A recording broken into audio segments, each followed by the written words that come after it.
evening, everyone. Thanks for watching the Brand New Media Show today. We're still focusing on our Living Healthy series. And today we'll be talking on diabetes and pre-diabetes, how to beat it. We have Dr. Hiramalini Seshadri from Singapore, and she's going to inform us on all of this great information. Welcome to the show, Dr. Seshadri. Thank you, Brenda. Very happy to be with you again. Good evening from Singapore. Yes, so let's start off with, I want you to educate us. What is diabetes? Well, diabetes is a condition where there's abnormally high levels of glucose in the blood. But the funny thing is, the body is not able to use this glucose normally. Glucose is very important, as you know, because that's our main fuel. And because it's so important, we have many hormones to keep glucose high enough, like glucagon and adrenaline and noradrenaline, cortisol, name it. Most of the hormones push up glucose. In fact, there's only one that brings it down. That's called insulin. Okay. So glucose comes mainly from the carbs in our diet. So a glucose level is maintained by the amount of carbs you take and by the level of these various hormones. Okay. In diabetes, we talk basically of two types. In one, there's a deficiency and finally a sort of absence of insulin. That's called the type 1 diabetes. But that affects only about 5% of people, particularly in the US. So we won't talk about that too much. 95% suffer from what is called type 2 diabetes. And here, what happens is, there's enough insulin. In fact, there's too much insulin initially because the pancreas, which is the organ that produces insulin, puts out a lot of insulin. But for some reason, it just doesn't work. You have sort of insulin resistance, as they call it, okay? And then finally, there's a burnout, and then the insulin levels come down. But this is what is 95% of diabetics. And if you look at, how many people are affected, they say at the turn of, say, the 1960s, it was about 1% of the population of the US. But now it's more than 10%, okay? And again, it's different in the different races. If you're an American with your ancestors coming from Africa, the prevalence could be almost double that. We say 17, 18%, okay? And likewise, Pacific Islanders, Latinos, Native Americans, they all tend to have more of diabetes, okay? Okay, so the most common diabetes is type 2. Type 2, okay? But what's even more worrying is that there's another condition called pre-diabetes, where your blood sugars are high, but not high enough to be labeled as a diabetic. But this could, in 5 years' time, become diabetes, okay? Plus, they can develop complications even as pre-diabetics. They can get more strokes, more heart problems. So it's not a good thing to have. And that is a whopping 30% plus of the American population. Can you imagine? If there are 3 people in the room there, you and Mark and someone else, one of the 3 is going to be a pre-diabetic, okay? Yes. And here again, if you're African American, it's more than 1/3, okay? More than 30%, because the prevalence is much higher in those special racial groups. So we're talking of an epidemic, okay? Okay. We're in the middle of COVID, but there's another epidemic that has been silently going on, and that's the diabetes epidemic. Okay, what is pre-diabetes? Okay, Brenda, before we dive into pre-diabetes, I think we should be familiar first with a few numbers, regarding blood sugars. Now, what's normal? They say a fasting blood glucose should be less than 100. Remember, 100 is an easy enough number to remember. And then there is a test called the glucose tolerance test, where they make you drink a sugary, solution of water, and then check your blood sugar after time intervals. And after 2 hours, it should be 140 or less. Okay, not more than that. And then there's another number called the glycosylated hemoglobin, because the other two just show you the, your sugar at that particular moment. But this glycosylated hemoglobin reflects your blood sugar over 3 months. So it's considered a good index. And that should be, it should be less than 5.6. Just remember 5, 6, pick up sticks. Okay, it should be less than 5, 6, pick up sticks. So it should be less than 5.6. Now, if you're a diabetic, obviously these numbers are going to be much higher. Your fasting blood sugar, they say if it's 125 or more, then you're a diabetic. If after taking the sugary solution, let's repeat that again. Over 125 is diabetes. I just want to make it clear that everyone understands that. Right. And if you're between 100 and 125, say 124, then you're in the pre-diabetes. You get that? Okay. Likewise, after drinking the sugary solution after 2 hours, if your sugar is over 200, then you're clearly diabetic. But if it's between 140 to 200, to 140 to 199, then you're pre-diabetic. Okay. And the 5, 6 pick up sticks, let's just reverse it. If it's 6.5 or more, then you're diabetic. But if you're between 5.6 and 6.5, say 6.4, then you're in the pre-diabetic range. Okay. Okay. The trouble is, 1/3 of the country is pre-diabetic. And if you're who is likely to be pre-diabetes? Right. Now, first of all, why should we worry about this? Let's first look at that. Pre-diabetics have no symptoms. Okay, no symptoms at all. Just some clues, I'll come to that. And diabetics, why we worry about this high blood sugar is because it leads to inflammation of the blood vessels. You can have strokes, you can have problems with vision, you could have your nerves giving you trouble, dementia, heart attacks, strokes, kidney problems, and having to chop off toes, legs, amputations and the like, because there's not enough blood flowing there. Okay. And this is not something you'd wish on anyone, right? Right. And just imagine, once you're diagnosed to have diabetes, you could go on checking your blood sugar, how many pricks, okay? You've got to be taking tablets and maybe sometimes even injections every day. And life can't be much fun, right? Right. So how can we beat this? How can we beat this? Right. So that's why it becomes all the more important to prevent it, okay? Now, as I told you, pre-diabetes, there are no symptoms, but you could have some clues, you see? Though everyone's wondering, could I be pre-diabetic? Well, the first thing would be, okay, it's great if you're not diabetic, but let's see, how's your age? If you're 45 plus, okay, then you need to wake up and take stock of your situation. Do you have anyone in your family with diabetes? Maybe mom, dad, sibling, grandparents, okay? Because there is a genetic component to it, okay? So then you should be more alert. And how are the weighing scales doing, okay? If you're overweight, then that could be, a cause for worry. Do you have a tummy? If the waist is more than 40 inches in a man and more than 35 inches in a woman, then pre-diabetes might be knocking at the door. Oh, okay. So we had high cholesterol, you went for your insurance and they said, oh, your cholesterol is high. That's again, a pointer. You must check your sugar as well. Then, do you move about, or are you a couch potato? If you just like to curl up on the couch and watch TV, diabetes could be knocking at the door. What do you eat?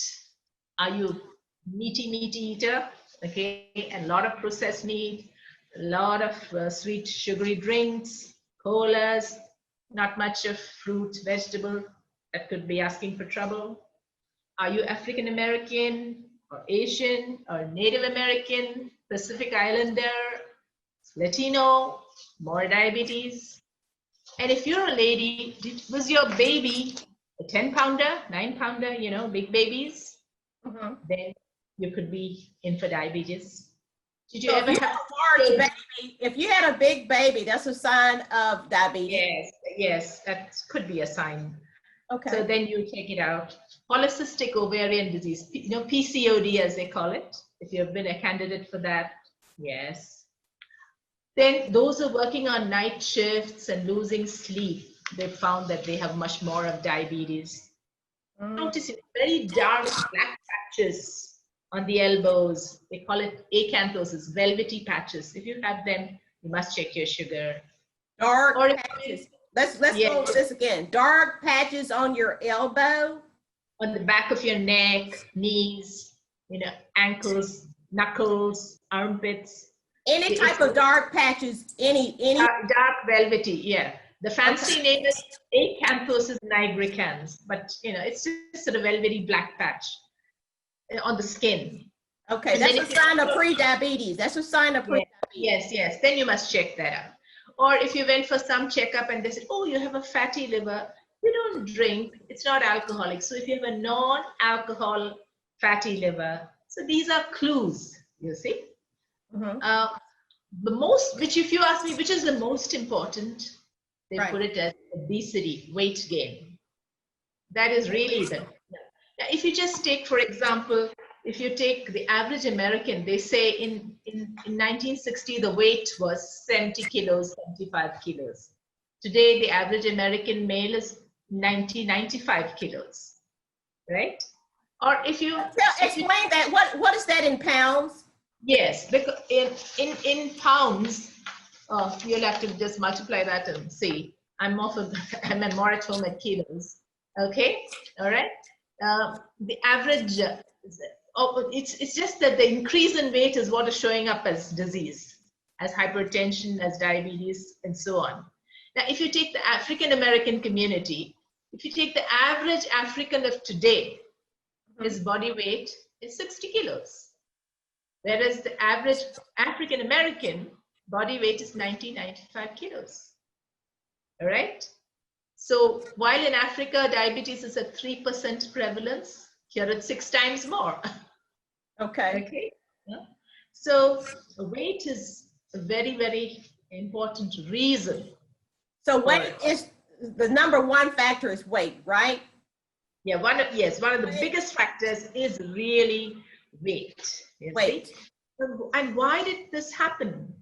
It's really because there's, because we're taking too much of cheap, high calorie, calorie packed nutrition, sugary drinks, colas, alcohol and smoking. They're a common denominator everywhere.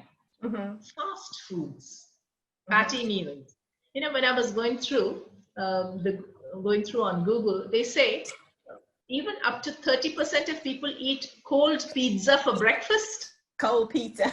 Yes, cold pizza from the fridge. So it's the changed food habits have a lot to do with this epidemic. Processed food. And if they eat vegetables, it's potato chips and French fries. Okay. So, but this is not just in America. World over, this change in food habits has caused problems. Like I was reading about China. They say in 1980, that is 7 years before KFC landed there was only 1% of the population that had diabetes. Okay. Today, there's more than 6,000 KFCs, more than 3,000 McDonald's, Domino's, Pizza Hut, name it, they have it. And it's more than 12% of the population in diabetic now. Okay, and it's increasing. The more people eating fast food. And globally, 62% is the increase of meat consumption. Globally, I'm not talking America, all over the world. That's affecting even India. India is becoming sort of diabetic capital of the world now. Okay, so the changing food habits, we call it the westernization of diet. Okay. Okay. But I think all of humanity is really responsible, and so that's a major cause. And then, as I told you, lack of exercise if you're a couch potato, so these would be some of the more important reasons. Okay. But the good news is that it can be reversed. That's the information we want to hear. But the problem is, if you ask me, now the pre-diabetics, 1/3 of the country is pre-diabetic, and 95% of them don't know that they're pre-diabetic. Okay, and if you're looking at the African American population, it's more than 1/3. I won't be surprised if it's 45% or 50%, because if you look at the overweight category, more than 46% of African Americans are overweight. Many of these, as a race, they're more prone to diabetes. Okay, the risk factors sort of compound each other. Okay, so how often we should go to the doctor office to get this? Yeah, so if you think that, these clues sort of point at you, okay, and age-wise also, 45 plus and things like that, it's good to go to the doctor and, say, why don't you just check out a fasting blood glucose, maybe go through a glucose tolerance test and check the 0.6, the glycosylated hemoglobin. Is this a yearly checkup? Yearly checkup, 6 months checkup? Good idea to check it out. Okay. Or even if you don't want to check it out, just assume that you're, possibly a candidate and just do what's needed. That's the other way. Okay. Do what's needed and then go for the test if you don't want to feel depressed. And then you can come back feeling happy that, you don't have the problem. Right? Huh? Right. But there are many people who have been able to reverse the pre-diabetes. Absolutely reverse it. Okay. Okay. And, if you want some famous names, there's Viola Davis. Okay. She was told she was pre-diabetic. And she's reversed it. Okay. So lots of celebs, a lot of celebrities in that list. And there are even people with diabetes proper who've reversed it with proper diet and good measures. One of them is Chaka Khan, soul singer. So what is the time frame? What is the time frame from reversing? Yes. Now, if you look at a government program, there's something called, the CDC, which is in the news a lot these days because of COVID. Yes. The CDC has got a national diabetes prevention program. Okay. So if your doctor should be able to refer you to that. And it's a sort of 1-year program where they put you on health coach. You work on your diet, work on your exercise schedule, work on your weight, and you'll be part of a little group, so that there's a group. Yes, we have a Lisa story. We have a YouTube link that will be below that they can check that out. It's Lisa's story. Yes. Prevention. So they meet with you once a week for about, I think, 4 months, and thereafter it's once a month. And they followed up these people for about 15 years now. And they say that if you can lose about 7 kilos, 5 to 7 kilos of weight, and if you exercise for about 2.5 hours in a week and follow and if you complete the 1-year program, all these people have more than 50% reduction of their ever becoming diabetic, chances of becoming diabetic, so which is a good result. Okay? So, but if this doesn't work for you, there are other programs that you can do. Okay, since weight reduction is very, very important. I went through some of the journals. We go through the medical journals because the peer-reviewed journals, as they call, like the Lancet and the British Medical Journal and stuff like that. So there's one weight reduction program called Weight Watchers. It's pretty well known. Yes. That's supposed to be quite effective. And doesn't seem to cost all that much from what I checked out. So it's worth getting onto some program like that where they have, where all these journals say that their program is quite effective. that the weight loss is sustainable. That means it lasts. It's not Yes. something that you come down and then you put it all back again. That's one. But it's not one size fits all. There's a lot of choice in the matter. And there is the Physicians Committee for Responsible Medicine. That's my favorite. Dr. Barnard Neal. He's the one who promotes a plant-based diet. You see, and what he says makes a lot of sense. And he's been able to help a lot of people. Right. You know, help with their pre-diabetes as well as with diabetes. So people can reverse being a diabetic. Absolutely, they can. And there are many ways of doing it. Let's start with the government program. You see, you've heard of the CDC. They've been in the news a lot thanks to COVID. But they have a very good national diabetes prevention program. And I think it's been around for more than 15 years. And your doctor can refer you there. And they'll have a health coach sit with you once a week for about 4 months and once a month for another 6 months. And there's a little group to support you as well and help you change your diet, exercise, lifestyle, stress management, you know. And they found that those who go through this program, if they lose about 5 to 7 kilos of weight and exercise for about 2.5 hours a week, just about half an hour for about 5 days in the week, and if they generally follow it, they can reduce their chances of becoming diabetic by more than 50%. So good results. And you can even postpone the diabetes. Either you can prevent it or you can postpone it. Okay. Okay. But if this doesn't work for you, well, as we saw, one of the biggest risk factors is weight, right? So getting onto a really good weight loss program. So I studied a lot of these programs, and the one that seems to be recommended, or rather, many journals, peer-reviewed medical journals have reported that they seem to be working, is Weight Watchers. Okay? Yes. They say that the weight loss seems to be sustained over time. Yes. You know, it's not that you just lose and then you put it on back again. So, and their cost seems quite reasonable. But my favorite is the diet prescribed by Neal Barnard of the Physicians Committee for Responsible Medicine. It's a non-profit organization, and particularly for diabetes, because they've helped so many diabetics reverse their problem. What type of diet again did you say? It's not an easy diet. It's a vegan diet. Vegan but diet. If you're really keen to reverse your disease, that's the one to go for. What's the name of it again? It is the diet prescribed by Dr. Neal Barnard. There's a TED talk of his, which maybe you can share the link with the viewers.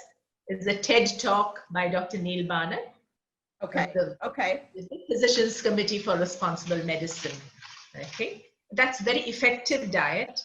And I mean, if you're looking to see a well-known figure, that's Chaka Khan. You know the soul singer Chaka Khan? Yes, she love Chaka followed her medicines because she followed a vegan diet for diabetes. Yeah, that's one. Love Chaka Khan. There's another group called, you know, they want to eat a bit of meat as well. So that's called the flexitarian diet. Flexible. Flexitarian diet. So you could try that. Diet. Okay. What diet is that? Yeah, flexitarian, because it's not just entirely vegetarian. There's, you know, there's non-vegetarian food allowed as well, but it's a weight reduction program. Okay. And one very interesting diet that I came across was this blackgirlsguidetoweightloss.com by Erica Nichol. You see, wonderful. She's, you know, she's doing. And that's again a link that, you know, many of the viewers can watch. Yes, we have a link at the bottom of we will have that link at the bottom of the show. Yeah, there are a lot of people who like to try what they call the keto diet. Okay, the keto diet is But then it's really going against the normal functioning of the body, where you totally cut out carbs and you eat such a lot of fat and and protein. So it doesn't seem to be sustainable as a long-term, as long-term effective program. But still, there are people who swear by it. Okay, so after all, one man's meat is another man's poison. So, and it's not one size fits all.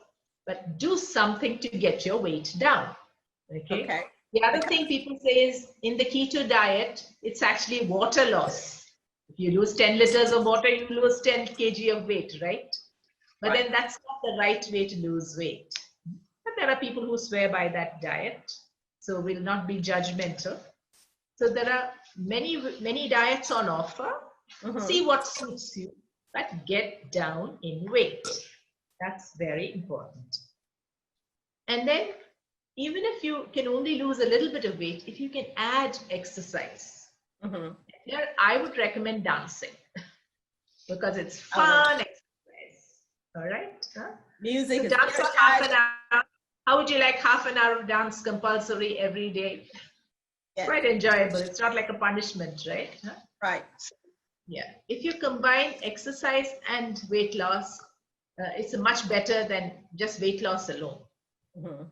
If you can lose 10 kilos of weight loss, but if you just lose 3-4 kilos of weight and dance, that's a better combination. Okay, that's better. All right. All right.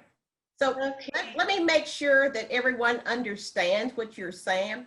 Now, yes, there's a possibility if a person is on medication that they can get off of their medicine if they change their eating habits, they exercise, they check with the doctor, go get their annual checkup, that they can get off of that medicine if they only do the right thing on living healthy. Is that correct?